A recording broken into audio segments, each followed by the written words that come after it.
Welcome to the Nick Blevins Family Ministry Podcast. Our goal is to help you maximize your church's potential. You'll hear from top leaders in children's, student, and family ministry about the principles and practices they use. Now here's your host, Nick Blevins. Hey everyone, welcome to episode 118 of the podcast. In this episode, I talk with Kelly Stockdale about family ministry in a small church. And whether you're in a small church or in a larger church, and those terms sometimes, who knows what they mean, right? They're a little bit relative depending on where your church is. Whether you're in a small church or large church, I think you'll find this interview to be helpful. A lot of the things that Kelly talks about aren't specific to a small church. In fact, when I listened, I thought this is helpful at any church size for any leader in any church. But we do talk about some things that are specific to a small church. And Kelly has experience kind of in both worlds. And so she knows what it's like to maybe be in a larger church and be in the small church she's in now that is a church plant.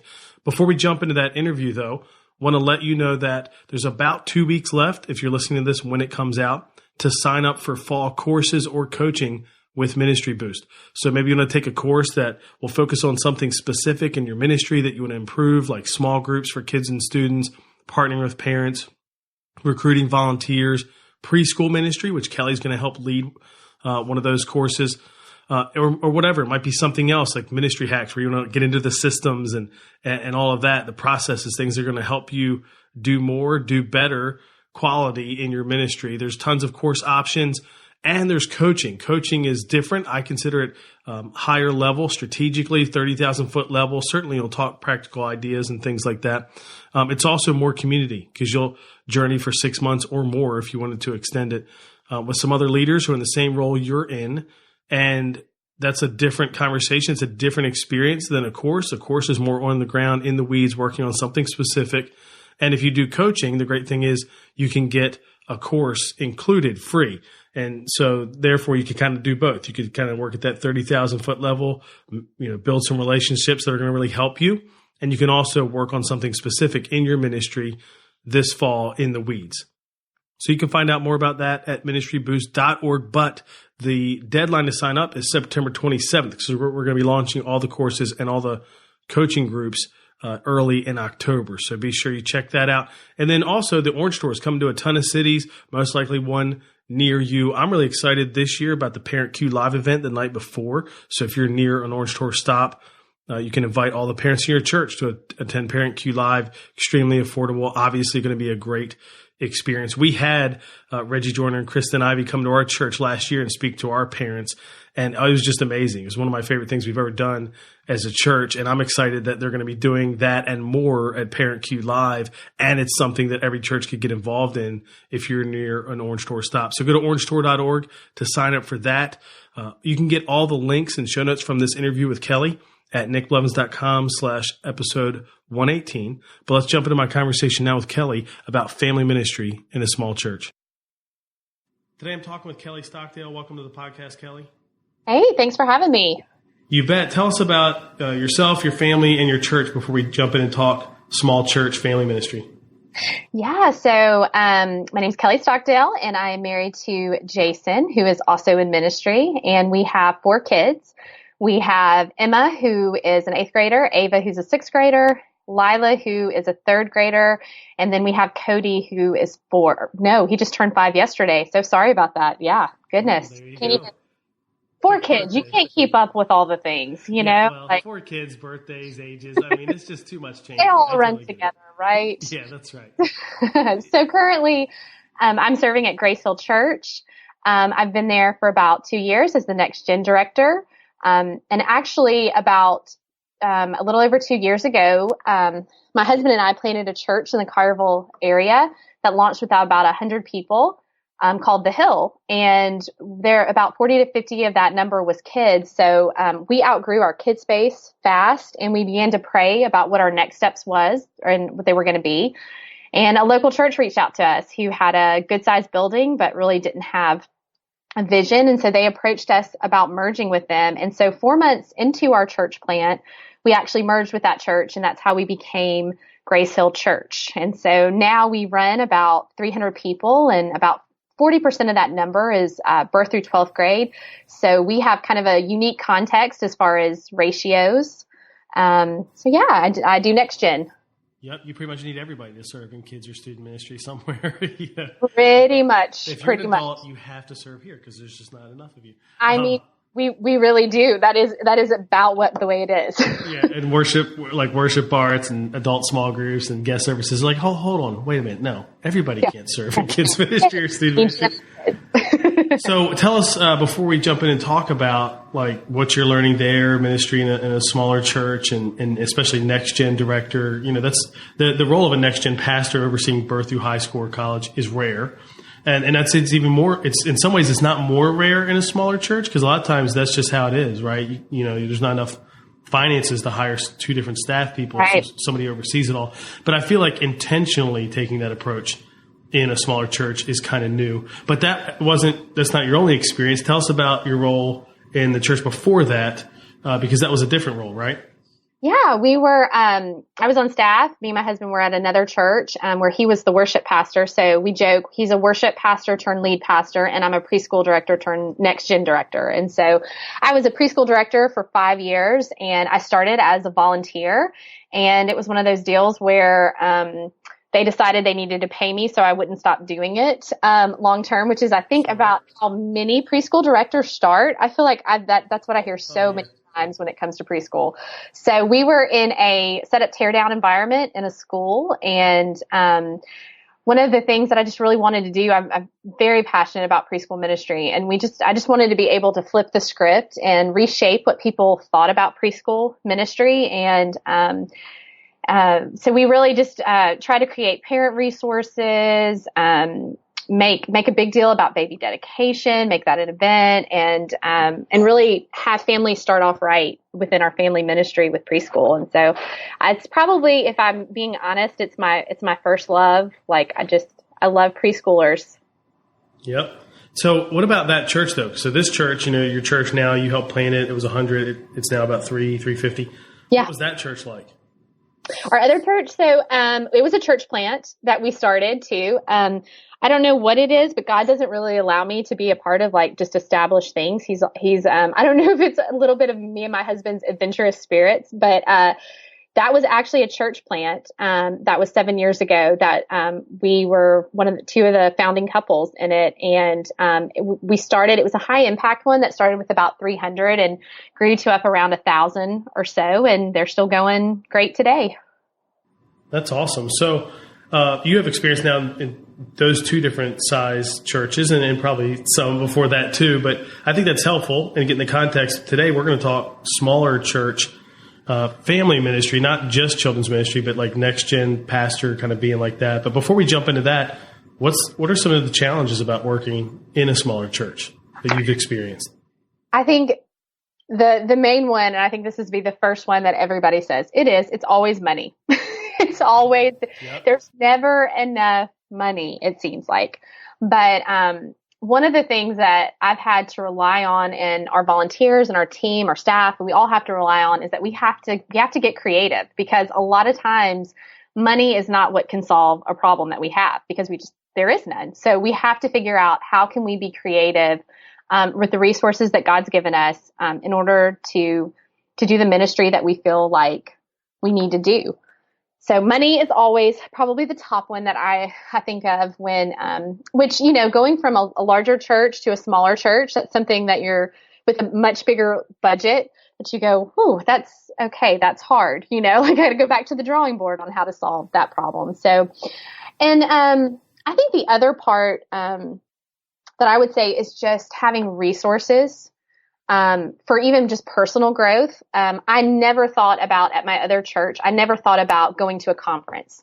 I mean, it was just, you know, the whole team goes to the conference and you know, and you spend money to really, be resourced. But, you know, the hard part about it is that's sometimes not a reality in a smaller church. Like last year, there wasn't any money for me to go to a conference, and I had to go as a volunteer for part of it. So I think that's something that's just hard.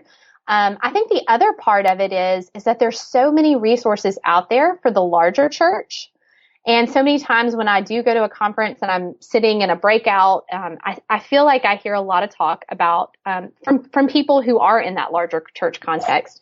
And even though the principles are very much the same, the how that ministry is done is sometimes a lot different for the smaller church. Mm-hmm. And larger could be 1,000, larger could be 10,000 if you go to a conference. And there's even a big difference between those churches, but either way, it could feel different. I always go to, we use this in our church a lot, actually.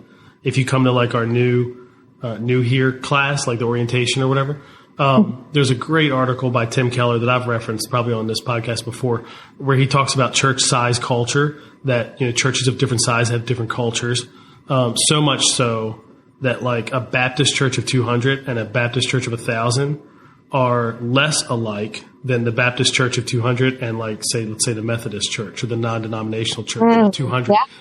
Because they're the same size, they're actually more alike than they are with their denominational partner. And I totally agree. The article's great because he talks about the pluses and minuses of different sizes, and there isn't a good and a bad, and all that stuff is really good. And one of the things is obviously different is being a NextGen pastor in those different contexts. If you're a NextGen pastor of a church of a couple thousand, your job's mostly about leading staff, and you know what I mean. And that's your day to day, your week to week, lots of meetings, probably lots of conversations, even on other teams within the staff. If you're in your position, that's a little bit different. So it might be a mix of leading some part-time staff, or maybe it's all volunteers. But why would you say that NextGen director role or pastor position is important, even in a small church? Well, from the very beginning, even when we started the Hill, we knew that we wanted to present a strategy that would guide family ministry from the very start.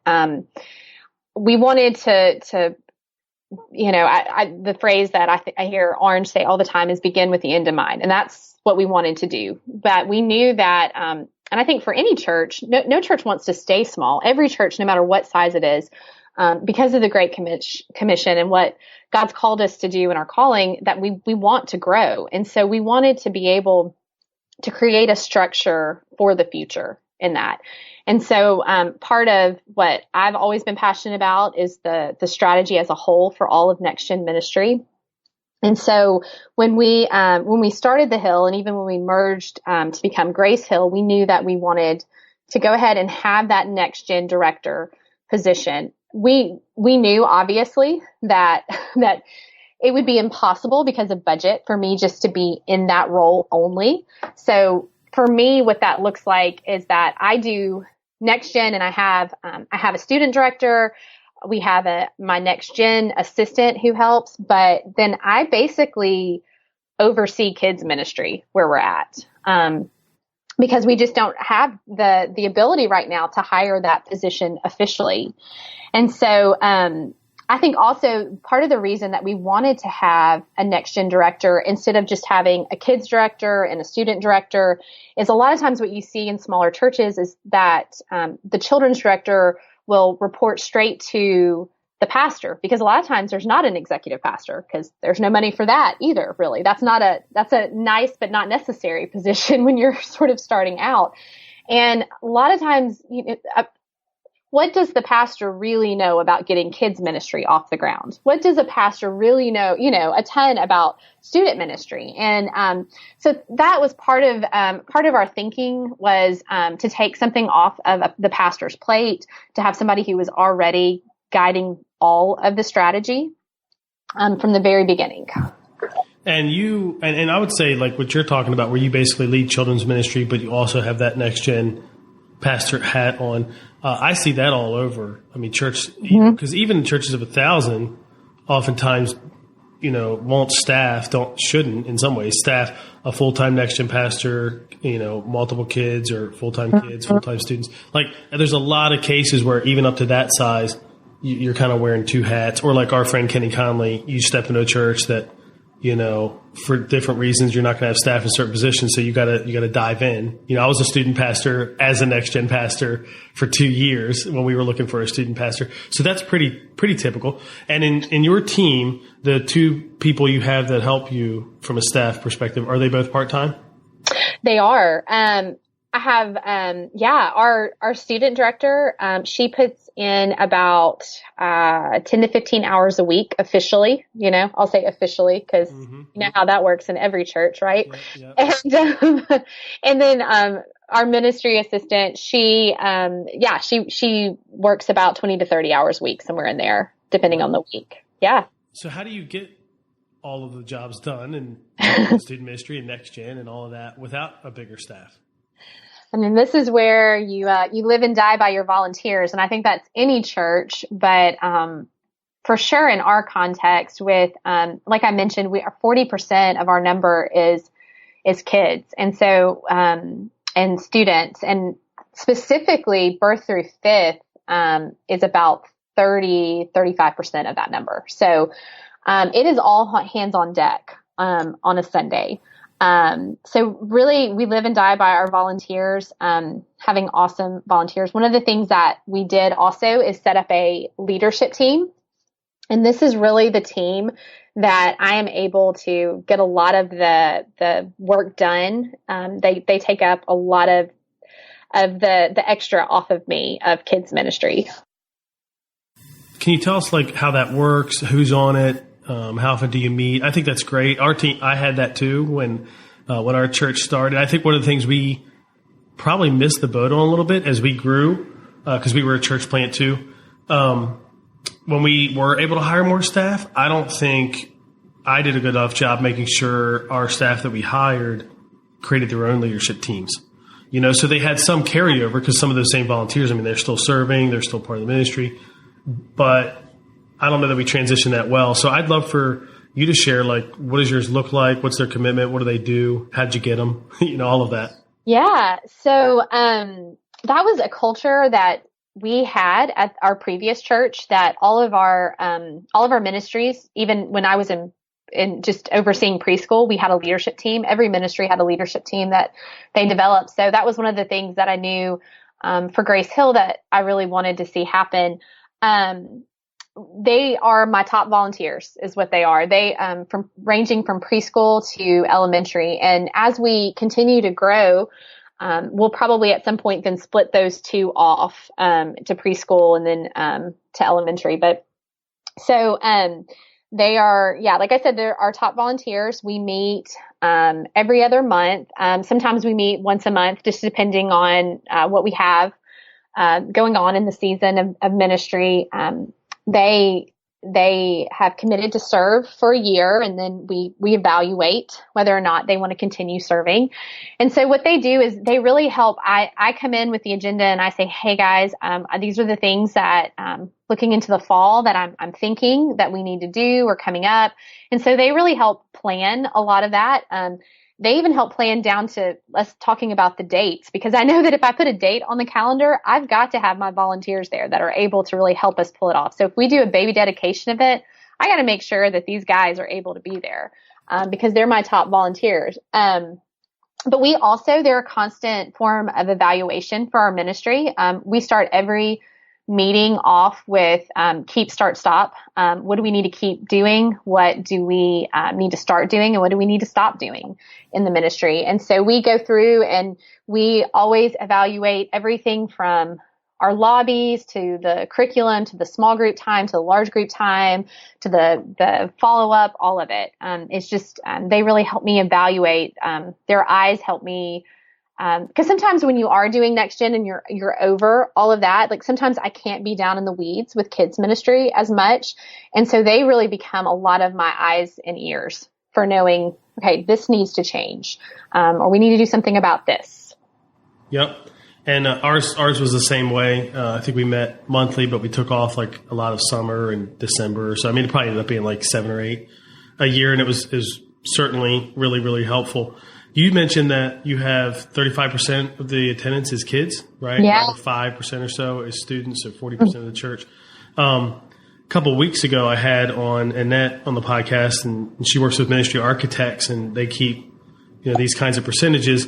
And she mentioned how you should have around 15% of the attendance should be kids. Now, and every church is different. Some church might reach younger singles more, and so there just aren't as many kids, or maybe the average age is older or whatever. But I always say that I think the best number to shoot for, or a good benchmark, is what is in your community. Mm-hmm. In general, I would say 20% or higher. Ours is like 24%. 35 is up there. I mean, I've heard of some. I have some other friends where it's 35%. Yeah, that's high. You're talking, a high percentage there, and so what it makes me think about is either is a lot of the people you're reaching are just families with young kids and just the demographic in your area. Maybe that's just part of it, or family ministry is a growth strategy for your church. Like, it's driving growth. It's not just along for the ride as it might be in some churches. It's probably both, I'm guessing. How do you use family ministry as a growth strategy? Is it a mix of those two things? You've got this community that's what they look like, and it's a growth strategy? Yeah, we are definitely a community. We're in the suburbs. We're known for our school system, all of that. So we have a lot of families with kids that are in our area. So that's definitely something that we always have to be aware of. We just had even a new high school built literally 1 mile from us. The brand new high school for our community just got built. And so part of our strategy is the next generation. It's literally in our vision statement. Our vision statement at our church is sacrificing everything we can't keep to make a lasting impact on a generation we may not see. And so everything that we do is colored by that statement. And we're not a church that shies away from talking about that. It gets its place even within the service.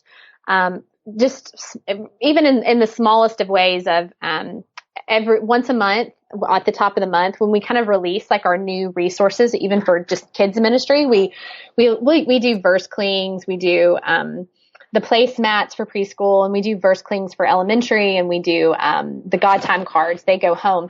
And so once a month, when kind of all those new resources release at the top of the month, and we call it Resource Sunday. And so it's just a reminder of a slide that comes up on the screen to remind all the adults of what we're doing, and we take a moment and explain those resources and what the kids are learning.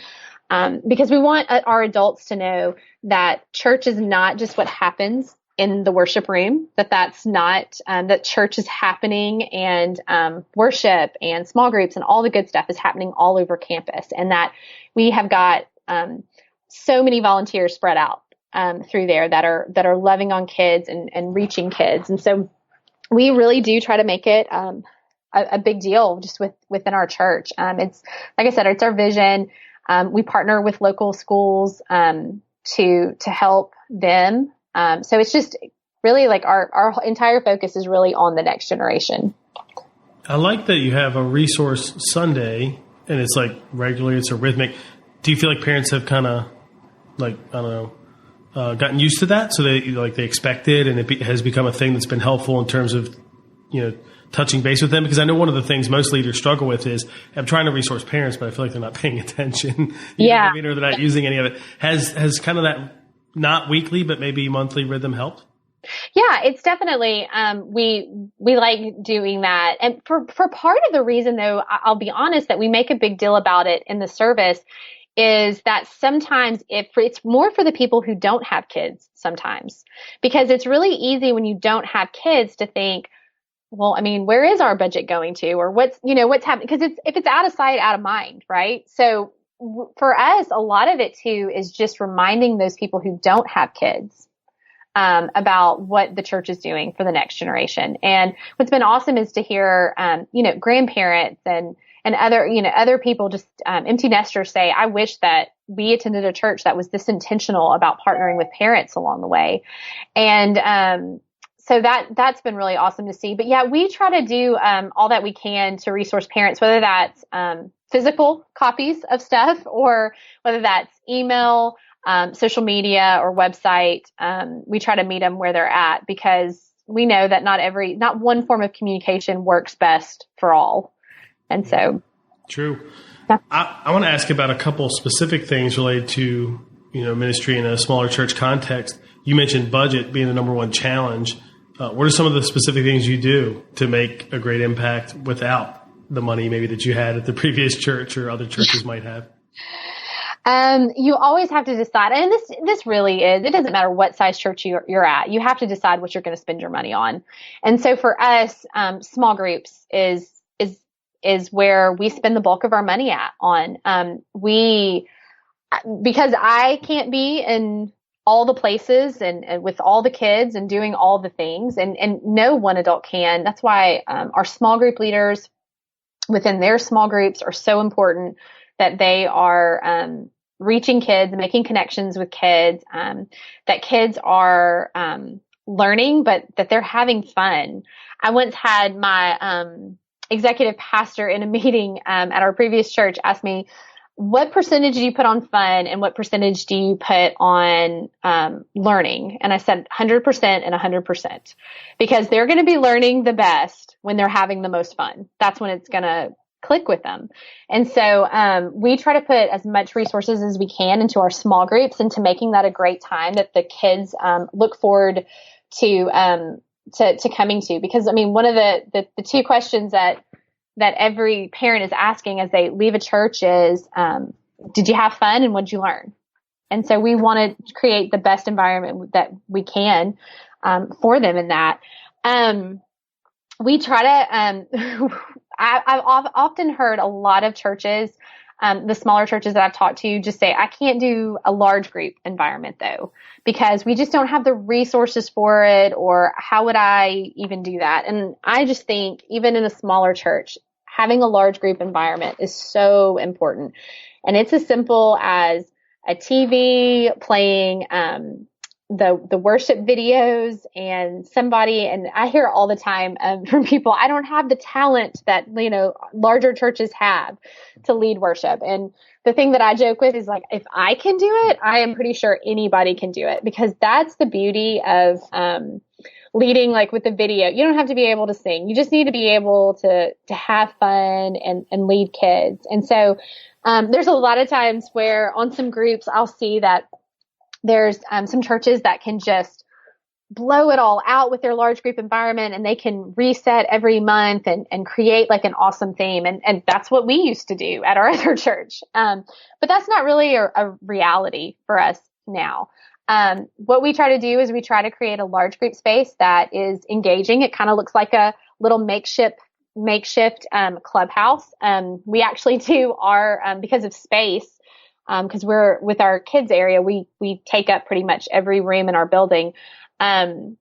We do our large group space actually out in the hall. We kind of have a little wider cubby hall, and we've like taken over a corner of it and built a little makeshift stage and got some siding and made it look like a little clubhouse. And we add stuff to it every month. I have an awesome volunteer who is Miss Crafty, and she is able to, on nothing, what I feel like is a budget of nothing, make a really cute themed out environment every month for us. So those are just a couple of things that we spend. I was going to say, I've seen churches, I think it's a great design where they're, now again, this was a church that was a little larger, like 800 or something, but they even had large group for preschool, and it was in the hallway, almost on purpose. Like it was designed that way, I guess I should say. It wasn't like they put it in the hallway because they had no other choice. It was like, there's, I don't know, 3 preschool rooms. And once you pass them, the end of the hall, instead of being like another room, they intentionally left it open, but it was the preschool large group. So kids could come out of the room right down the hall. You're not going through another door or whatever. You're just there.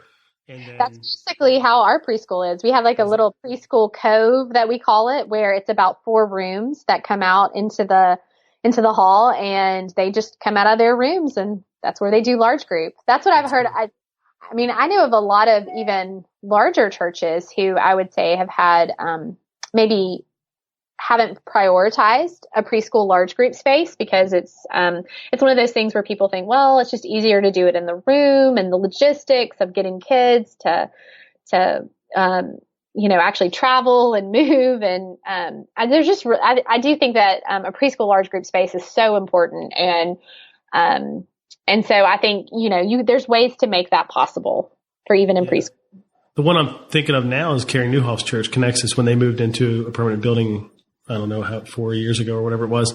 That's how they designed it, like the end of the halls, the preschool space. And then it also becomes a great space for them to do other things during the week. You know, I mean, it looks like a great preschool set. So there's that, but it's amazing. So I don't think anybody cares if they're hosting a training or a class there or something. It was a good little environment. Yeah. And I would say the other thing that we spend our money on is that when we kind of decide to spend it in big bulks is that camps are a big deal. Our student camps, our kids go to big stuff and we help them go there over the summer.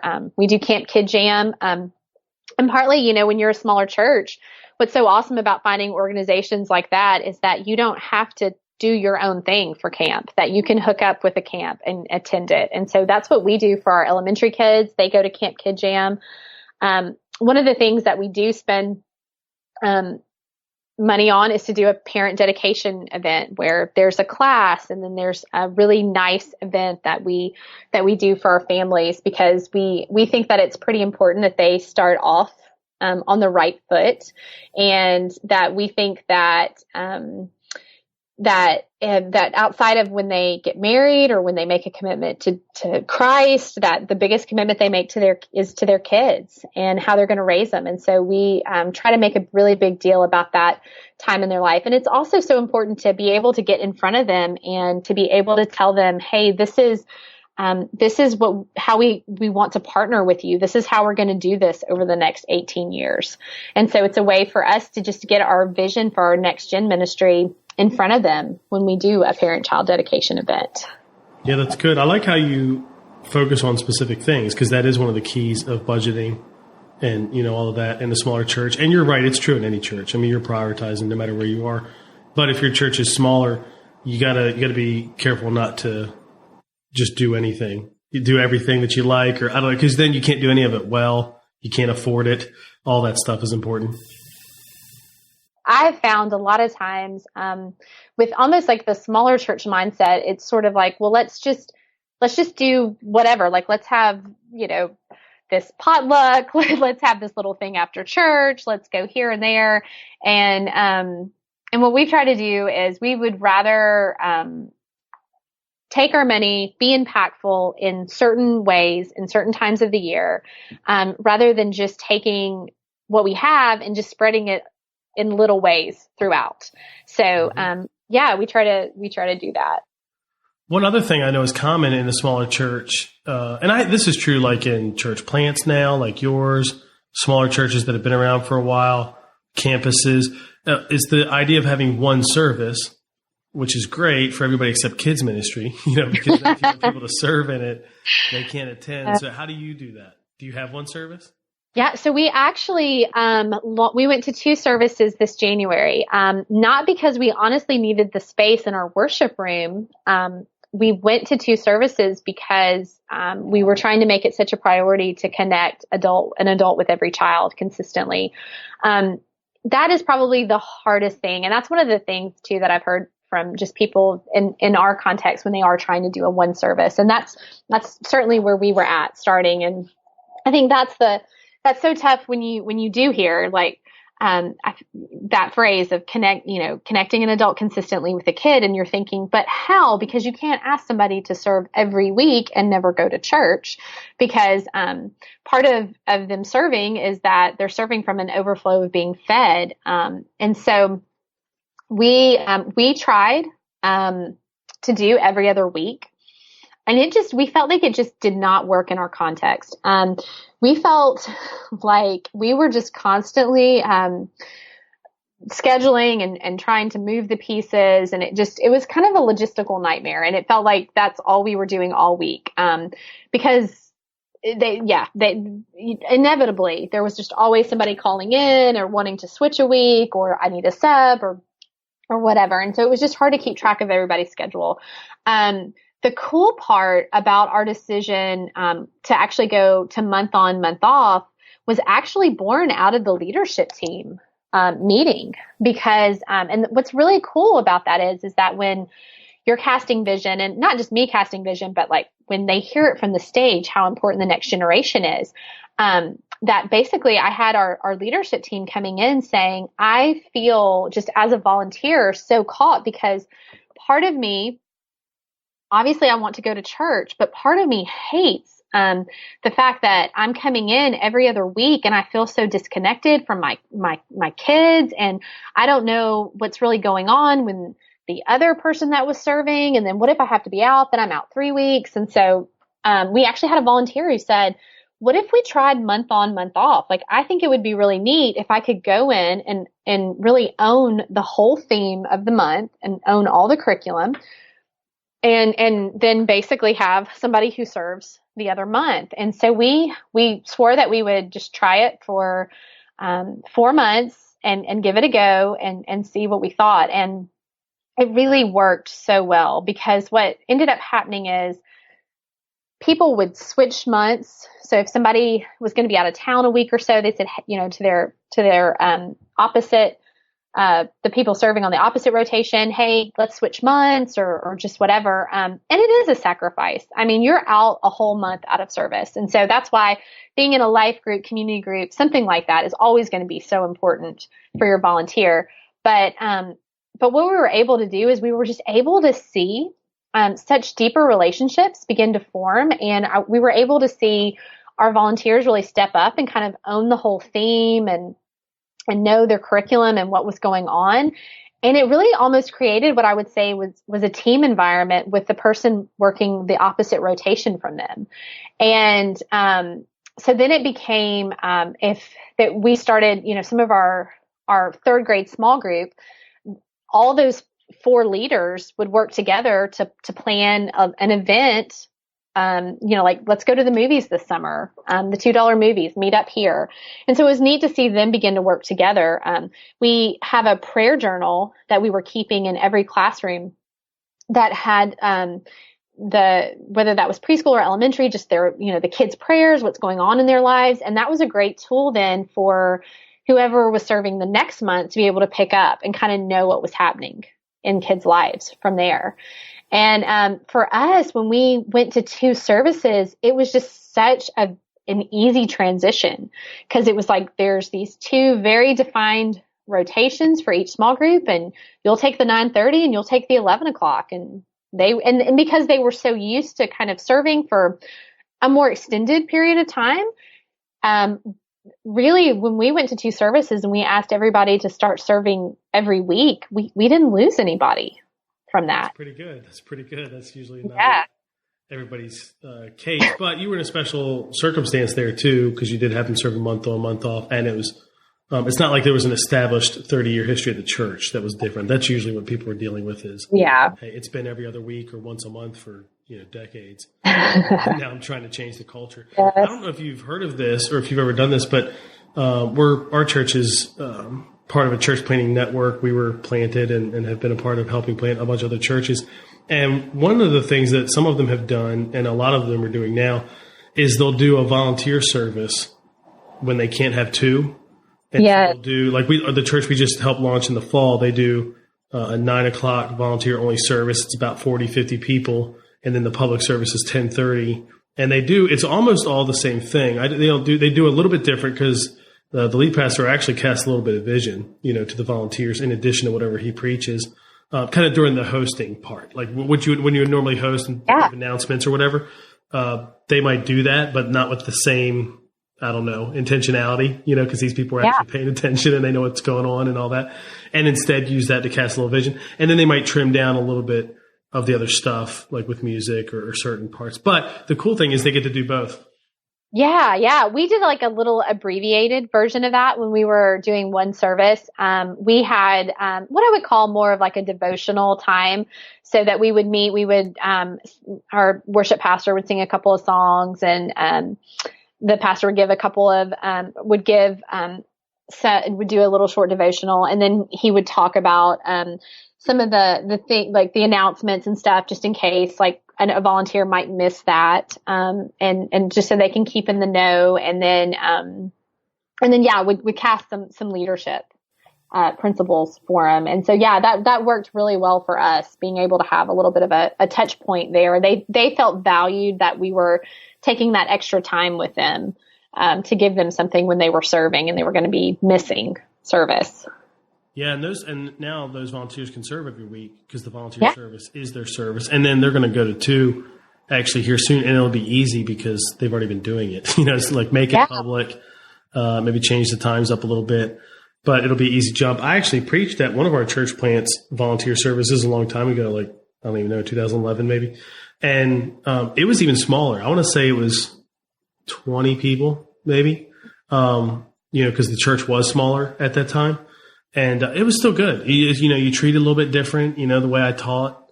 Yeah. A little bit different, but it was still the same. So I still got stool to sit on. I still got a sense for how's this landing or working or should I cut or trim anything or whatever. So it was cool. I've loved that idea. I've always, and obviously being, from the next gen world, I'm always a big fan of that over only having one service and then people can't go, or, just all of that other stuff. I'd rather do that. I would say that's one of our regrets is that when we merged churches that we did not just go ahead and launch 2 services. That's probably one of our biggest regrets. We wish we just would have done it then. It might have been good though for you to have the momentum of merging and then a little bit of breather and then this. I mean, I was just talking about this with somebody yesterday. If you look at our church's history, the times we've grown the most are exactly the same years we added a service. And for us, it was 2 to 3 and then moving and then 2 to 3 again. And then, but you can't, it's hard to replicate that. And so, on one hand, I would say, maybe you should have done it right away. But on the other hand, it might have been good to wait because you can't do that every 6 months. That's sure. And we have seen the same trend that we've added people. We've added about, I think, when we were in January, I think the last time we looked at it really, when we were going into May, we had added about 50 to 60 more people from just the 2 services. Just people want choices. So, yeah. So I'm excited that you're going to be part of the Redefining Preschool Ministry group course coming up in the fall. And I had your good friend, Aaron English, on the podcast just recently. And we kind of talked about what are you talking about in the preschool ministry course? But it's really an overview. I mean, volunteers, curriculum, events, everything. You're hitting that in 8 weeks. But what are you specifically excited about with that course this fall with Ministry Boost? Yeah. I'm just excited that preschool ministry is kind of getting its own little spot. I think a lot of times, I have felt like when I've heard maybe some things just with kids ministry in general, it seems like it sometimes can focus a little bit more on elementary sometimes. And so I love the fact that preschool is just kind of getting its own highlight. And I think it's also the one area where, you have the circumstance of a volunteer becoming a preschool director. You hear about that. I feel like in that circumstance so many times. And that's how Aaron started. That's how I started. Just as a volunteer. That's how my preschool director started. Exactly. I feel like every preschool director I talk to, that's how they start. And so I love the fact that, so we're just going to focus on their job and what they're doing and how to help. I said that when Aaron was on, there's just not enough out there specific to preschool. There's some great resources, but in terms of the training or the community with some other leaders, there's not enough of that out there. So I'm excited for that as well. There are, our preschool director is the same way. She'll joke that she said yes when I asked her to serve in the nursery, and then yes when I asked her to lead the nursery, and then yes when I asked her to coach, and you know what I mean? But what's cool is. Yeah. I don't know if this is true for you, but for her, she never envisioned being a preschool director or even being super passionate about it. And now she just is. I mean, she just has been for a long time and loves it. I never knew she would be either. It's just one of those things where she got into it and it's become such a great passion for her, which is really cool.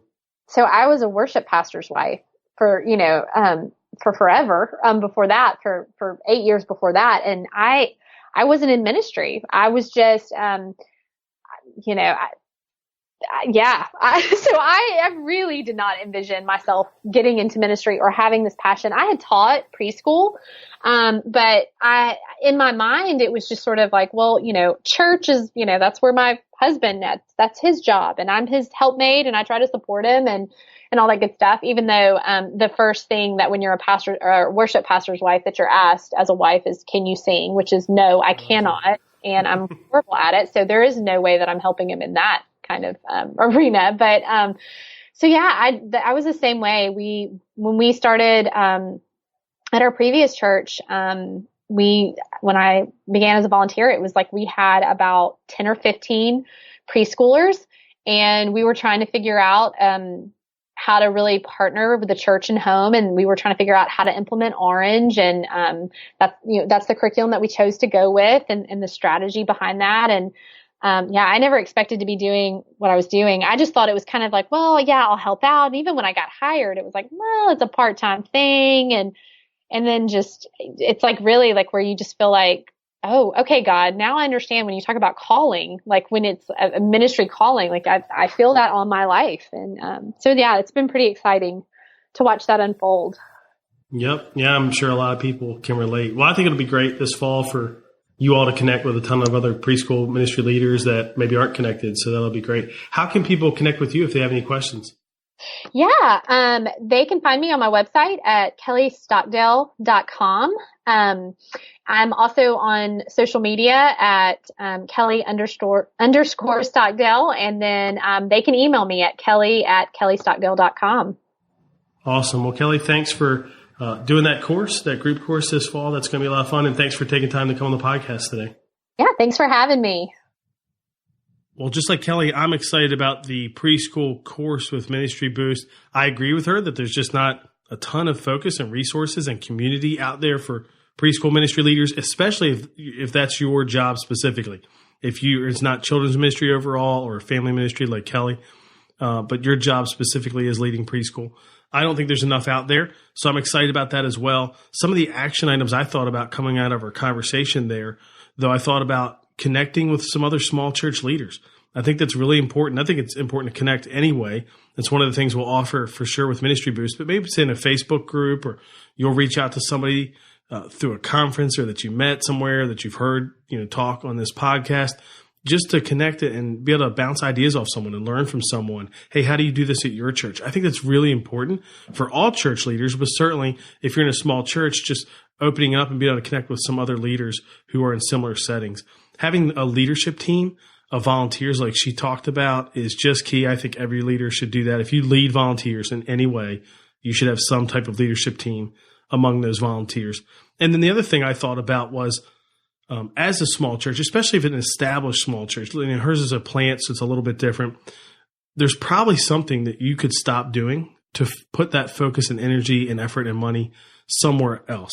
That's one of the common things I see in a smaller church setting is, especially if they've been around for a while, the church can do a lot. And this is true of any church size, but you can really gain momentum and traction in a smaller church by focusing more into less things. So what's that one thing you can stop so you can focus on something else?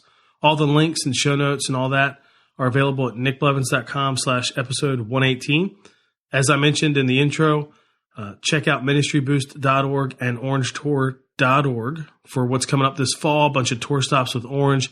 I think it's something like 8 courses we're launching with Ministry Boost, and 7 coaching networks. Of course, there's limited availability in those coaching groups, and all of that starts in October. So the deadline to sign up is September 27th. I hope you'll be part of it.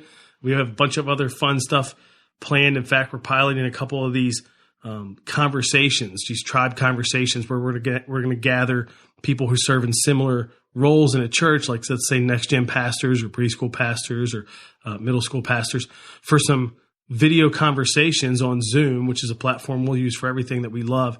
And so we're excited about piloting that now. That's going to be part of kind of the bonus feature of signing up for something with Ministry Boost. And we're doing some of those over the next few weeks. You might even hear about it. So keep an eye out for that. Well, that's it for this week. I hope it was really helpful. I hope they're always really helpful. And I hope you subscribe so that you never miss an episode. Thanks for sharing it, for liking it, for leaving ratings and reviews on iTunes. That's really, really helpful for getting it in front of other people. I hope you have a great, productive week. Hope your fall is launching well. If you're in the South, you probably feel like, nah, we've already kind of been going. Fall starts at the beginning of August when school starts. But either way, I hope it's going really well. And I look forward to talking with you next week on the Family Ministry Podcast.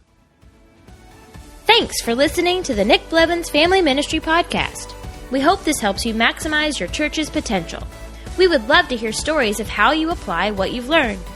You can do that by leaving a comment on iTunes or in the show notes at nickblevins.com.